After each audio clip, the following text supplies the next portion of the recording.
et j'ai malheureusement pas vraiment le temps de développer, c'est que Dieu installe sur la terre son royaume, et l'objectif premier de l'homme, Adam et de Ève, c'est à la fois de garder, mais aussi de cultiver, c'est-à-dire de propager le royaume de Dieu sur la terre. Et ça, ce n'est pas le rôle de Dieu, c'est le rôle d'Adam. Ok ? Sauf que l'histoire, vous la connaissez, elle se termine en tragédie, au chapitre 3 de la Genèse. Adam et Ève, ou plutôt Ève suivie d'Adam, désobéissent à Dieu.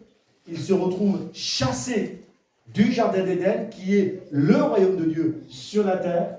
Ils voient ce royaume de loin. Non seulement ils ne peuvent plus y accéder, mais en plus de ça, ils ne peuvent plus le manifester. Donc le temps passe et Dieu vient sur la terre dans la personne de Jésus pour rétablir ce royaume. Et ce royaume, je vais préciser quelque chose de très important, n'est pas seulement un endroit géographique qui se situe dans l'éternité, et c'est aussi vrai, mais ce royaume est aussi une position spirituelle que chaque enfant, fils et fille de Dieu a en lui. Amen. Je le répète parce qu'il faut que vous compreniez. On a une pensée complètement biaisée par la religion qui nous a dit que le royaume de Dieu, c'était le paradis. Oui, ça l'est en partie, mais pas de manière totale et définitive. Parce que Jésus, quand il va dire à ses disciples, quand vous rentrez dans une maison, dites, le royaume de Dieu est parmi vous. Donc, en d'autres mots, Jésus est dit à ses disciples, et à vous et à moi, vous êtes sur la terre, les ambassadeurs, la manifestation du royaume de Dieu. Amen. Amen. Est-ce que vous êtes OK avec ça? Amen. Ce bâtiment, ce local, est une ambassade, un bureau du royaume de Dieu, où les ambassadeurs et ambassadrices du royaume de Dieu, c'est-à-dire vous, se réunissent pour établir des stratégies pour permettre à ce royaume de se répandre. Amen. Amen. Pour s'enseigner, se renseigner, se nourrir, comment vivre et grandir à l'intérieur et surtout amener à l'extérieur ce royaume. Amen. C'est l'objectif. Amen. Le but de ta vie, écoute-moi Église, le but de ta vie sur la terre n'est pas de vivre jusqu'à 80 ans et de mourir et d'aller au ciel uniquement, ce qui est très bien. Amen. Si ça t'arrive, merci Seigneur, au moins tu es sauvé. Mais le but premier de ta vie sur la terre, c'est d'être et d'amener le royaume de Dieu. Amen. Tu existes non pas pour chauffer une chaise, tu existes sur la terre pour être la manifestation de ce royaume. Je vais tout de suite mettre les pieds dans le plat. Arrête de demander à Dieu de manifester le royaume autour de toi. Manifeste-le. Vous êtes OK? Amen. Le vrai problème ne vient même pas du diable.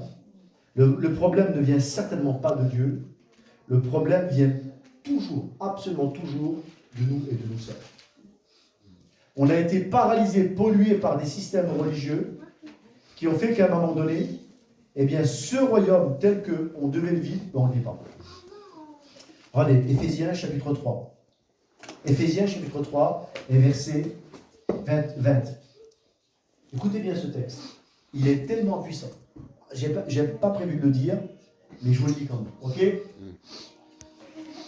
L'apôtre Paul écrit aux Éphésiens en disant ceci à la fin du chapitre 3. Il parle dans le chapitre 3, il parle de l'amour, de profondeur extraordinaire. Mais regardez bien ce qu'il dit au verset 20. Or, à celui qui peut faire, par la puissance qui agit en nous, infiniment au-delà de ce que nous demandons ou pensons. Je le répète. Or, à celui qui peut faire. Donc, rappelez-vous, il parle de Dieu ici, n'est-ce pas? Donc, il ne dit pas que Dieu va le faire. Il dit que Dieu peut le faire. Vous êtes OK avec ça? Mais en fait, on se rend compte que ce que Dieu ne peut pas faire, c'est à cause de ce que nous demandons et pensons. On se rend compte que les limites que nous vivons sur la terre ne viennent pas de l'enfer, ne viennent pas d'une intention où Dieu voudrait nous punir, parce que ça, c'est une théologie qui est complètement fausse et même diabolique. Je ne vis pas certaines choses Je n'obtiens pas certaines choses. Je ne manifeste pas certaines choses parce que mes pensées sont complètement détournées de la pensée initiale du royaume de Dieu. Et notez bien ce qu'il dit. Or, à celui qui peut faire, retenez bien, par la puissance qui agit où? Est-ce que vous pouvez répéter avec moi? Par la puissance qui agit où? Attends, je pensais que la puissance, elle était au ciel. Non, non, non. Dieu a déjà envoyé la puissance. Rappelez-vous, acte 2. Dieu a déjà envoyé la puissance. Dieu n'enverra plus de puissance. Église, Dieu n'a pas besoin d'envoyer des batteries. Ça ne marche pas comme ça. La puissance, à partir du moment où tu as reçu Christ en toi, tu portes en toi le potentiel de toute la puissance du ciel pour être sur la terre et accomplir tout ce que Dieu te demande de faire. Alléluia. C'est pas plus compliqué que ça. Le vrai problème, et Paul va le dire, c'est ce que nous pensons. Alors ce matin, on va balayer les idées reçues, alléluia, et on va installer en nous, on va télécharger la pensée du royaume de Dieu, et ensuite je vais vous expliquer 2 points très puissants que vous allez garder, méditer pour manifester ce royaume. Vous êtes avec moi? Alléluia. Alléluia. Alors, Jésus parlant de la prière dans l'évangile de Matthieu, chapitre 6, les disciples voyaient Jésus prier et avaient compris qu'il y avait quelque chose de mystérieux dans la prière de Jésus. Jésus guérissait les malades, Jésus répondait à des besoins. Alors les disciples, ils voient Jésus faire, ils sont un peu perplexes, d'accord? Et Jésus va enseigner à ses disciples comment prier. Alléluia. Et quand je lis l'évangile de Matthieu, au chapitre 6, Jésus va commencer l'enseignement sur le royaume de Dieu en leur disant, il dit, quand vous priez, arrêtez de faire comme les païens. Vous êtes bien avec moi ce matin?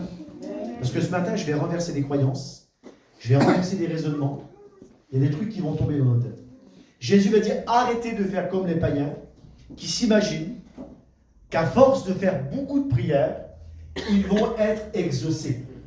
Arrêtez. Alors, notez bien, Jésus ne dit pas que les longues prières, Dieu ne veut pas qu'on les fasse. Jésus plutôt entend de dire ici que ce n'est pas la somme de tes prières qui va tordre le bras de Dieu. Or, les païens à l'époque priaient. Les païens, c'était ceux qui croyaient dans les divinités grecques de l'époque. Ils priaient. Ils avaient une pensée sur Dieu, comme quoi Dieu était quelqu'un de cruel. Alors ils disaient, on va supplier, on va le faire tordre, et puis à un moment donné, le bon Dieu va bien l'exaucer. Jésus dit, arrêtez avec ça. Pas comme ça que ça marche. Oui, tu peux passer une nuit en prière. Amen. Alléluia. Mais pas parce que ta nuit en prière va faire plier Dieu, mais parce que ta nuit en prière va faire plier l'enfer. C'est pas la même configuration. Vous êtes avec moi? Ensuite, Jésus va dire, et quand vous priez, toujours le même principe, le même système. Jésus va dire, quand vous priez, ne faites pas comme les pharisiens, les hommes religieux, qui font pour l'apparence de belles prières. Et là, Jésus s'adresse à ceux qui voudraient parler avec éloquence. Et souvent, des gens dans les églises vont dire, oui, je suis un peu embarrassé, tu as vu les mots, je suis un peu simple. En fait, ce que Dieu attend de toi n'est pas la beauté de tes mots, mais plutôt la compréhension de tes mots, la disposition de ton cœur alors que tu te tiens dans la prière. Jésus dit, faites pas comme les pharisiens. Jésus n'est pas en train de dire que c'est quelque chose de mal, il est en train de dire que ce n'est pas ça l'objectif. Et ensuite, Jésus va beaucoup plus loin dans la prière. C'est pas moi qui le dis, c'est Jésus. Vous lirez Matthieu 6, vous allez voir, c'est choquant et même révolutionnaire. Jésus va dire, quand vous priez, arrêtez de vous soucier du vêtement, du manger, du boire. Arrêtez de vous soucier de ça. Et là, Jésus est en train de balayer d'un revers de main tout ce qui fait notre priorité. N'est-ce pas? Pourquoi le matin on se lève pour travailler? Parce qu'on veut penser aux vêtements de nos enfants, à la nourriture. On est des pères et des mères intelligentes et responsables, n'est-ce pas? Et c'est normal de le faire. Et Jésus, écoutez bien, mais il faut m'écouter, j'ai l'impression que vous ne m'écoutez pas. Vous m'écoutez? Amen. Faites ça avec la tête, c'est important. Alléluia. Jésus dit, ça ne doit pas être ta préoccupation. Arrête de te soucier dans la prière. Seigneur, j'ai besoin de ceci ou j'ai besoin de cela. Il dit, votre Père sait de quoi vous avez besoin. Et le cœur du message est le suivant. Regardez où Jésus nous amène. Regardez où je vous amène. Évangile de Matthieu, chapitre 6, et verset 33. Après avoir dit toutes ces choses, après que Jésus ait balayé toute la culture, les idées, la philosophie, Jésus dit, recherchez premièrement le royaume de Dieu et la justice de Dieu. Et tout le reste. C'est quoi tout le reste? Le reste, c'est mon vêtement, c'est ma voiture, mes besoins matériels, mes besoins émotionnels, familiales. Tous les besoins que j'ai se trouvent dans le royaume de Dieu. Lorsque le royaume de Dieu est le sujet de mes investigations, de mes recherches, tout ce que j'ai besoin, ma santé même, se trouve dans cette dimension du royaume de Dieu. Mais le problème, c'est que ce texte de Matthieu, chapitre 6, et verset 33, énormément de chrétiens qui aiment Jésus n'ont pas compris le sens. Certains ont dit, ben oui, eh bien, je vais chercher le royaume de Dieu dans la Bible, je vais le méditer, et je vais avoir une grande connaissance. C'est bien, mais c'est pas ça que Jésus est en train de dire. Parce qu'il nous donne même les clés du royaume de Dieu. Jésus va dire à ses disciples, je vous ai donné les clés, donc tu as les clés. Le royaume de Dieu, c'est quoi? C'est la manifestation du ciel sur la terre par la vie de Jésus. Ça veut dire quoi? Ça veut dire quand je vis comme Jésus. Vous êtes avec moi? Alléluia. Quand je vis comme Jésus, quand je cherche à vivre comme lui, je manifeste ce royaume. Amen. Amen. La justice. Et quand il parle de justice, ça c'est quelque chose qui est très mystérieux. Les gens, oui, ils parlent de justice, il faut être quelqu'un de juste, mais il ne parle pas de ça du tout. Il ne te dit pas d'être juste à l'extrême. Il y a des gens qui disent, il faut que je sois juste. Bien sûr, c'est normal que tu sois juste. C'est même pas exceptionnel qu'un chrétien soit juste. C'est juste, c'est normal. Mais quand il parle de justice ici, il parle de ton salut. Il parle de ton identité. Il parle du fait que tu as été déclaré juste par la foi. Amen. Amen. Et que le prix qui a été payé à la croix du Calvaire a fait que tu es et que tu seras pour l'éternité quelqu'un d'aussi juste que Jésus. Amen. Amen. Et ça, je dois le comprendre. Je suis le royaume de Dieu. Amen. Amen. Le royaume de Dieu, bien sûr qu'il y a un endroit géographique qui se trouve au ciel, et un jour on y sera. Mais le royaume de Dieu, il est là. D'abord là. Et il est là à cause de quoi? Il est là parce que la justice de Christ a été accomplie dans son corps. Il a été crucifié, condamné, insulté, cloué sur le bois maudit de la croix, subissant la condamnation et la justice divine pour que moi, je sois et pour que tu sois la justice de Dieu. Alléluia. Et ça, tant que tu n'as pas compris ça, tu vas piétiner. Tant que tu n'as pas compris cette réalité fondamentale, la raison pour laquelle Jésus est venu sur la terre, et pourquoi toi tu existes sur la terre, tu piétines. Alors tu souffres de part et d'autre, de fois dans la culpabilité, et tu dis à un moment donné, de toute façon un jour je serai tranquille, je serai au ciel. Et en attendant sur la terre, tu vis comme un esclave. C'est pas ça l'objectif. Tu es appelé à manifester la gloire. Parlons ensemble. Tu es appelé à manifester la grandeur. Je bouscule des raisonnements là, je sais. Oui, mais tu sais, pasteur, il faut être terme, écoute-moi. Vous savez qu'il y a une forme d'humilité qui a été enseignée dans les églises qui est diabolique. Il y a une forme d'humilité qui a été enseignée dans les églises qui est diabolique. On va voir ça ensemble tout à l'heure. Alors maintenant, on va avoir 2 points. Alléluia. Je vais quand même vite. Amen. Amen. Moi, je vais terminer avant 1 heure. Ok. On va voir 2 points. On va voir comment on va appeler ce royaume sur la terre. Vous êtes avec moi? Amen. Parce que le royaume de Dieu ne peut pas venir si tu ne l'appelles pas. Et ensuite, on va voir le 2e point. En fait, dans ce message, il y a plein de points de sous-thèmes, mais là, j'en aborde que 2 avec vous. Je pense que c'est les plus pertinents. Comment appeler le royaume de Dieu sur la terre? Eh bien, dans les mêmes évangiles de Matthieu, chapitre 6, Jésus va révolutionner ses disciples. Il va révolutionner le monde. Il va révolutionner la religion. Parce que les disciples vont dire à Jésus, Seigneur, enseigne-nous à prier. Ok, on l'a vu ensemble. Tout ce que Jésus a balayé. Et Jésus va leur dire, maintenant, quand vous priez, voilà ce que vous devez dire.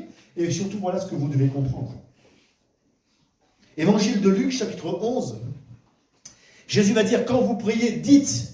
Et le mot dites, ici, dans le grec, c'est soutenir une réalité, une vérité auquel je crois et auquel j'adhère. Jésus va dire, dites. Ça veut dire, je crois, je comprends que ce que je suis en train de dire est à moi et pour moi. Amen. Dites, notre Père qui est aux cieux. Que ton nom soit sanctifié. Amen. Que ton règne vienne. Que ta volonté soit faite sur la terre comme elle est faite au ciel. C'est une révolution. Je sais que c'est une prière qui a été très religieuse et on nous l'a enseigné, on s'est dit ah oui c'est beau. Mais en fait c'est pas que beau. C'est un protocole. C'est un manifeste. Comment je permets au royaume de Dieu, qui est là, ici, au ciel, mais aussi en moi, d'être manifesté autour de moi. Souvent, on a fait ces prières et on va chanter souvent ces cantiques qui sont très beaux. Saint-Esprit descend, Saint-Esprit vient. Et je suis OK avec ça. C'est pas un mauvais cantique. Hein. D'accord ? Dire Saint-Esprit vient, c'est pas un mauvais cantique. Mais la vérité, c'est que le Saint-Esprit n'a pas à venir. Il doit sortir de toi. Vous êtes avec moi ? Amen. Je le répète. Oui, alors continuez à chanter. Hein. Je ne dis pas de ne pas chanter ce cantique-là. Chantez-le toujours. Amen. Ok ? Mais la réalité, c'est Saint-Esprit sort de moi. Saint-Esprit touche-la. Touche-le. Change-le. Ça démarre de toi. Tu es le temple du Saint-Esprit. Alléluia. Écoute-moi. Et tu n'es pas un temple à bon marché. Tu n'es pas un temple Ecoplus. Tu es le temple de la gloire du Père. Alléluia. Alléluia. Amen. Le royaume de Dieu réside en toi. Et l'objectif de ce royaume, c'est d'aller à l'extérieur de toi et qu'il soit visible. On va voir ensemble. Ok, vous êtes avec moi ? Amen. Et là, Jésus enseigne le protocole de la prière. Jésus dit, quand vous priez, bien sûr, vous allez soutenir que Dieu est votre Père, mais vous allez maintenant appeler la volonté parfaite du Père qui est au ciel, sur la terre. Qu'est-ce qu'il y a sur la terre ? Il y a des maladies, il y a des guerres, il y a des meurtres, il y a des cancers, il y a tout ce qu'il y a de pire. Il y a des démons, des gens possédés, des dépressions. Il y a des diables qui se promènent dans la liberté. Ici, autour de nous. De l'impudicité, toutes sortes de péchés, de la violence. Ça, c'est la terre. Je vous pose la question. Est-ce qu'il y a ça au ciel ? Non. Il n'y a pas ça au ciel. Quand tu ouvres ta bouche, écoute-moi Église, mais il faut que tu télécharges ça dans ta tête, tu le manges et tu le vis. Parce que tant que tu n'as pas ça, toute ta vie, tu vas prendre des coups par des démons et puis tu vas dire, Seigneur, aide-moi, aide-moi. Alors que ce n'est pas à Dieu de t'aider. Je suis sérieux. Ce n'est pas à Dieu de t'aider lorsque les démons t'agressent. C'est à toi de te donner enfin à des démons et de les piétiner sous tes pieds. Amen. Amen. Alléluia. Et de te tourner vers Dieu et dire merci papa, qui Alléluia. m'a donné l'autorité. Et Amen. de glorifier Dieu, pas d'appeler Dieu. Amen. Tu es le royaume de Dieu. Amen. Mais le royaume de Dieu ne peut pas descendre sur la terre à travers ta vie si tu ne l'appelles pas. Pourquoi ? Pourquoi ? Il y a des raisons fondamentales. La première raison fondamentale pour laquelle le royaume de Dieu ne peut pas descendre sur la terre, c'est que l'autorité légale, écoutez-moi bien, j'emploie un langage juridique, l'autorité légale de dominer sur la terre a été donnée à l'homme et à la femme. Dieu, et je sais que là je renverse des raisonnements, des croyances, Dieu ne domine pas la terre. Sinon, il n'y aurait pas tout ce qu'il y a sur la terre.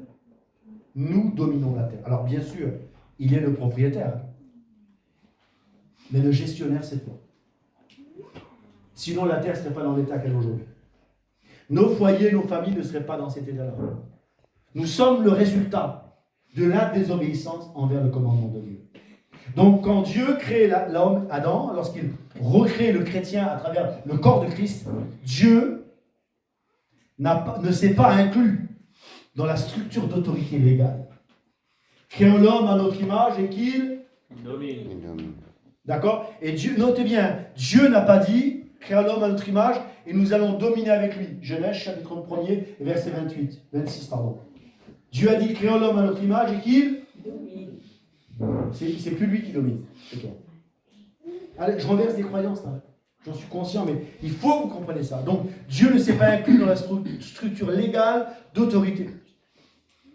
L'homme est devenu, donc l'homme et la femme, est devenu le gestionnaire du domaine terrestre, de ce qu'il y a autour de toi. Ta vie, tes décisions et tes choix amènent soit le royaume de Dieu ou soit l'enfer. Parce que quand tu fonctionnes dans la chair, écoute-moi, tu peux être un chrétien né de nouveau et tu peux manifester l'enfer. Tu sais, quand Jésus un jour va dire à Pierre, arrière de moi, Satan, Pierre était un apôtre de Jésus. Mais Pierre, par ses paroles, par ses pensées, par son comportement, véhiculait le royaume du diable. Donc, tu as le choix. Ton obéissance et ta compréhension du royaume de Dieu va te permettre de manifester le royaume de Dieu, mais tu peux très bien être un fils et une fille de Dieu. Et je sais que ça, c'est très exclusif, ce que je vous dis. Vous avez peut-être jamais écouté parler de ça, mais c'est dans la Bible. Tu peux être un fils et une fille de Dieu né de nouveau, mais parce que tu n'es pas renouvelé dans ton intelligence, parce que tu fonctionnes encore comme un enfant, comme un bébé, parce que tu fonctionnes comme un népios, eh bien, tu véhicules autour de toi le royaume du diable. Quand tu n'amènes pas la paix. Vous savez à quoi on reconnaît un fils de Dieu, une fille de Dieu, selon Jésus? Allez.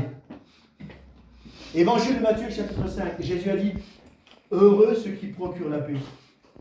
Il sera appelé fils de Dieu. Amen. Lorsque tu amènes la paix, c'est un fils de Dieu. Il y a des querelles, il y a des tensions. Et tu n'es pas en train de parler de théologie là. Tu fais tout pour qu'il y ait la paix, tu manifestes le royaume de Dieu.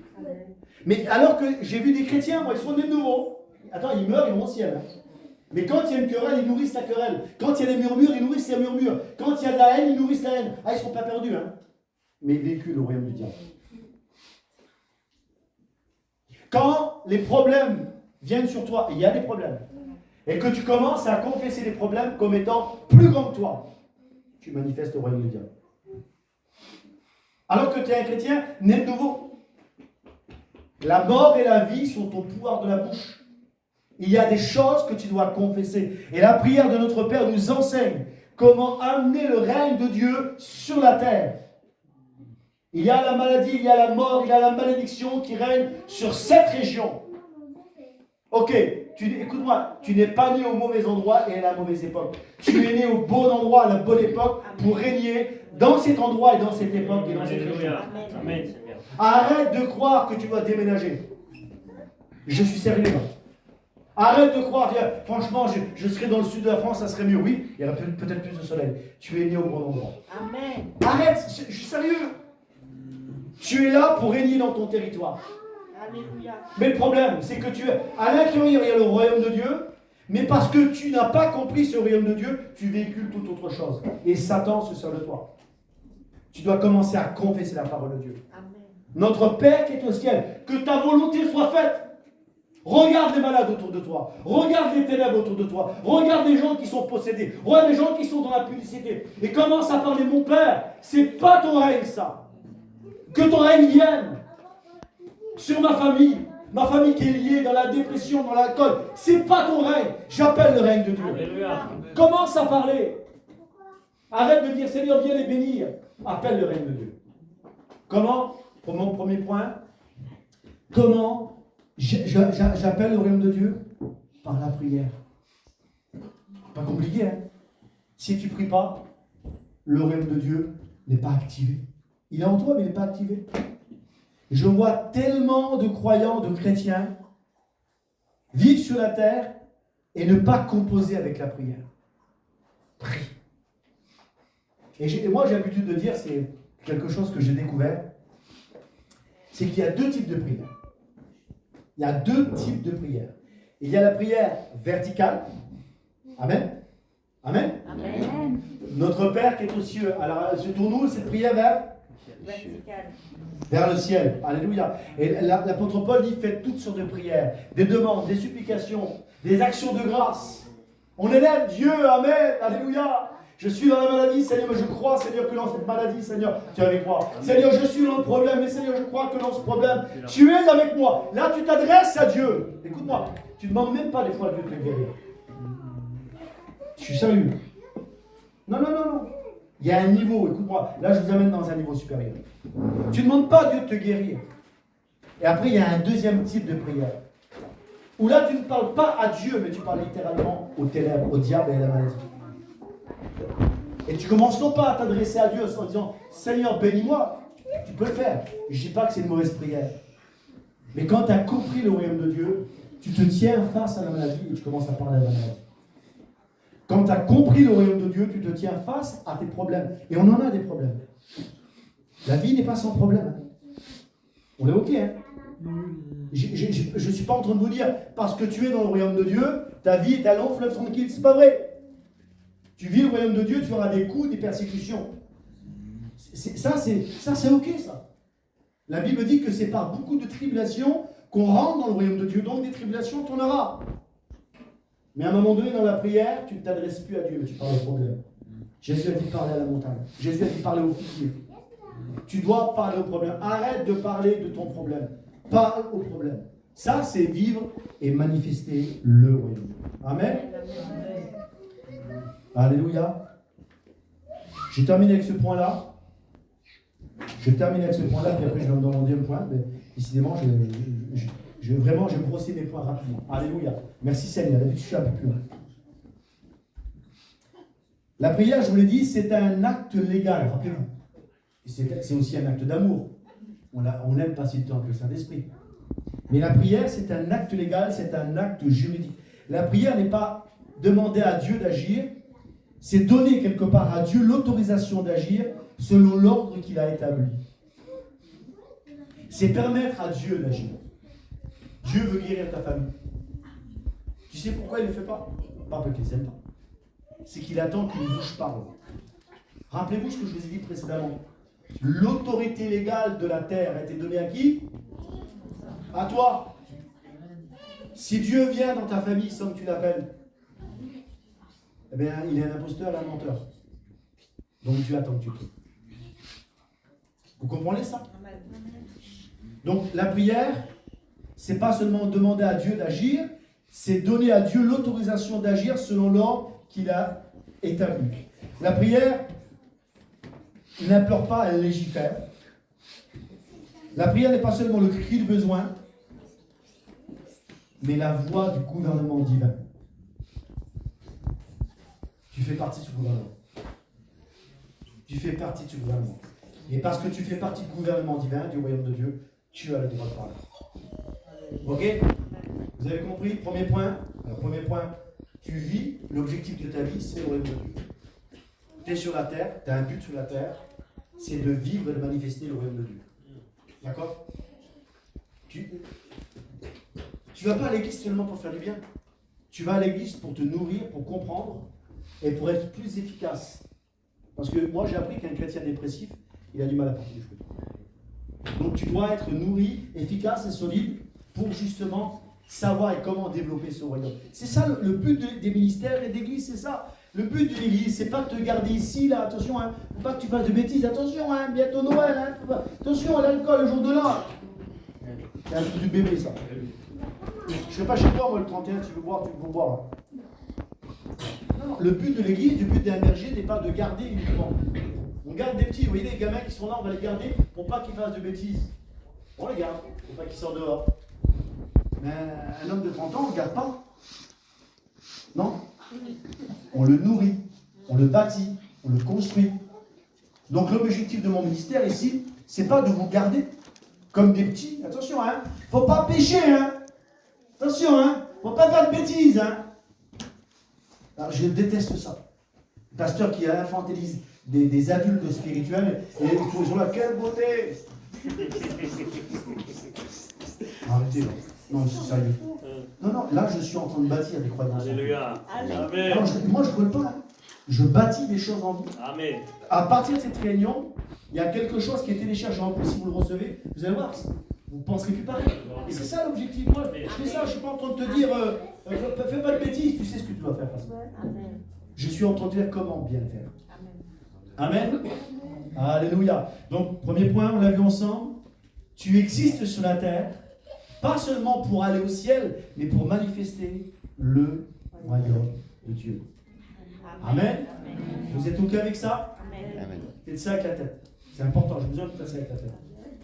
Écoute-moi, tu n'existes pas sur la terre pour être un zindan, un pauvre malheureux, un pauvre petit chrétien. Tu existes sur la terre pour être la gloire de Dieu. Ouais. D'accord? On l'a vu, deuxième point. Comment j'appelle ce royaume par la prière. Je prie.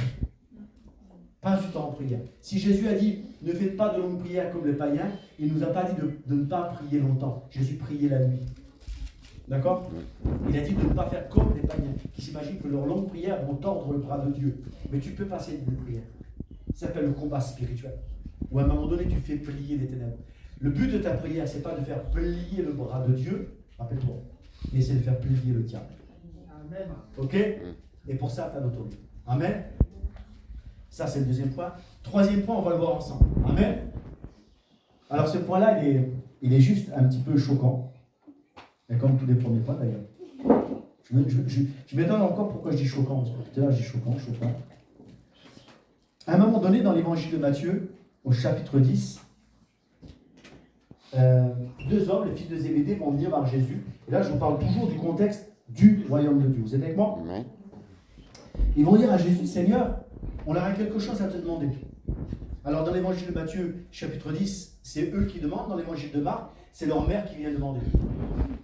On ne sait pas si c'est leur mère ou eux. En tout cas, ils viennent, ils font une requête vers Jésus. Et c'est leur maman qui est en tête, apparemment, et qui leur dit, voilà, Seigneur, j'ai quelque chose à te demander pour mes fils. Alors, Jésus va dire, demande. Il dit, voilà, j'aimerais te demander quelque chose. Je voudrais que mes deux fils, lorsque tu seras dans ton règne, l'un soit à ta droite et l'autre à ta gauche. Quelle audace, hein? Vous ne trouvez pas que c'est l'audace quand même? Moi, je veux une place. Et Jésus va dire, écoutez, ce que vous demandez, c'est difficile. Et Jésus va leur dire, est-ce que vous pouvez boire la coupe que je veux boire? En d'autres mots, il est en train de leur dire, est-ce que vous pouvez souffrir comme moi je vais souffrir?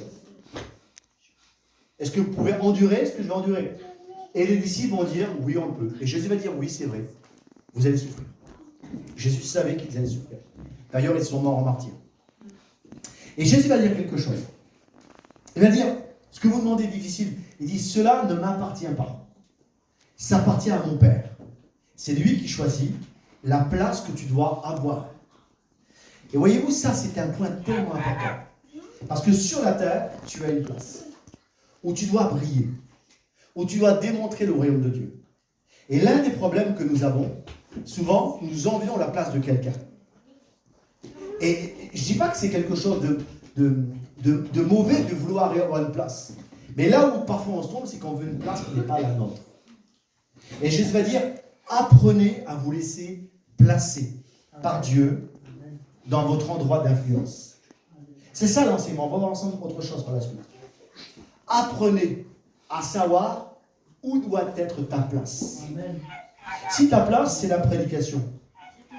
Alors, c'est ta prédication. Si ta place, c'est le chant. Alors, c'est le chant. Ta place, c'est la musique. C'est la musique. En fait, ici, dans cette histoire, Jésus va aller plus loin et il va dire, prenez l'exemple des princes et des rois de ce siècle. Ils tyrannisent leur sujet, va dire Jésus.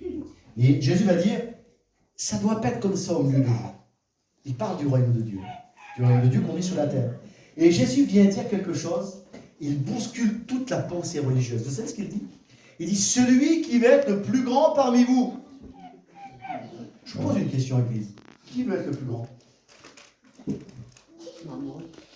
moi aussi. Vous vous rendez compte que Jésus dit, ah non, pasteur, attends, il faut être humble, faut pas être grand.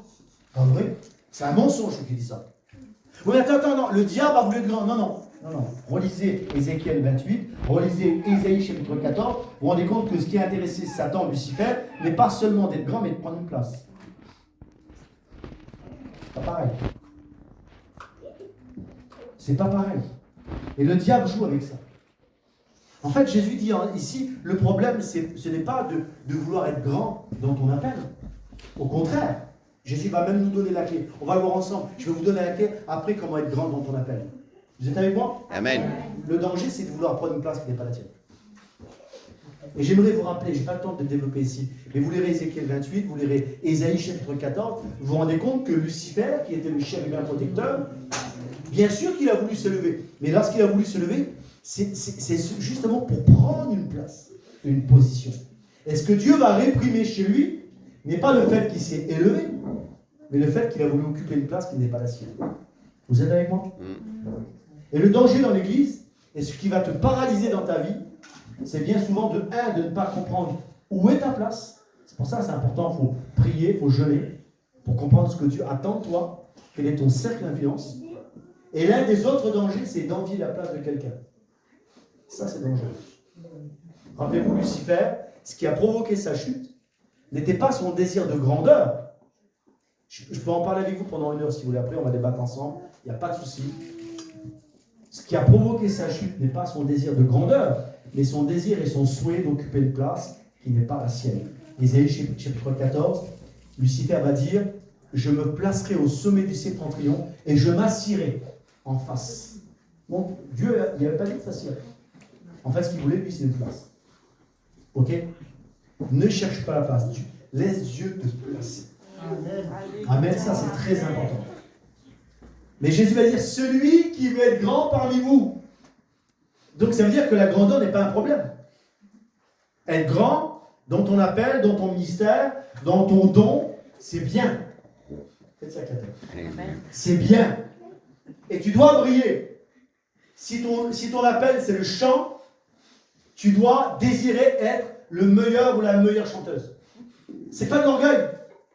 Non, sérieux, faut arrêter avec ça. Là. Vous voyez ces trucs de bébé là. Le diable nous tient dans l'espèce de peur, de religion. T'as vu, moi je veux être humble. T'as vu, non, je chante, c'est pour le Seigneur, et puis on chante. Non. Tu dois être la meilleure chanteuse. Amen. Exceller. C'est pas rabaisser les autres, c'est glorifier Dieu. Alléluia. Amen. Jésus va dire dans l'évangile de Matthieu, soyez parfaits comme votre Père est parfait. Donc la perfection, c'est aussi une nature qui est en moi. T'es parfaite. Dis, je suis parfaite. Je suis parfaite. Mais c'est aussi une nature que je poursuis, que je cultive. Amen. Vous êtes avec moi? Alléluia. Comment je vais manifester ce royaume? Par la grandeur. Pas par n'importe quelle grandeur. Par la grandeur dans laquelle Dieu m'appelle. Jésus va dire, celui qui veut être grand parmi vous. Écoute-moi, Église, tu dois briller et être grand. C'est pas moi qui le dis, c'est Jésus. Évangile de Matthieu, chapitre 5. Jésus va dire, vous êtes la lumière Du monde. de l'Église. Non, vous êtes, j'ai pas compris. Vous êtes la lumière du monde, littéralement. Non mais sérieux, du monde perdu là. Vous êtes, Jeff, vous êtes le sel. La terre. Alors Jésus débloque. Non, c'est dans la Bible.